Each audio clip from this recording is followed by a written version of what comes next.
Kamusta po mga kadadi? Tip number 5 po para mas lalo pa po tayong mahalin ang ating mga anak. Ito po yung bigyan natin sila madalas ng special na oras.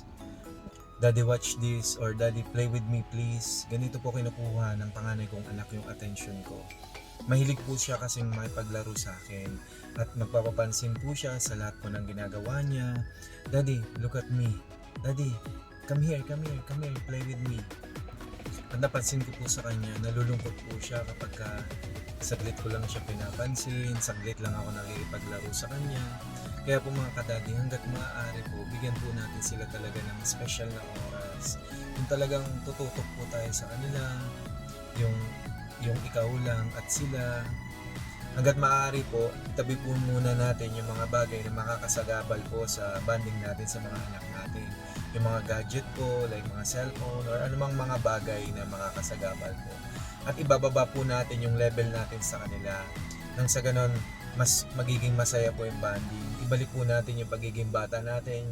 Talagang kung makipagkulitan po tayo sa kanila para mas maging masaya po yung bonding nyo po. Kaya tignan nyo po mga kadadi, mas magiging active sila sa buhay, mas magiging matalino sila, mas magiging masiyahin sila habang lumalaki po sila. At ayun lamang po mga kadadi, salamat po sa inyong panonood. God bless po sa lahat.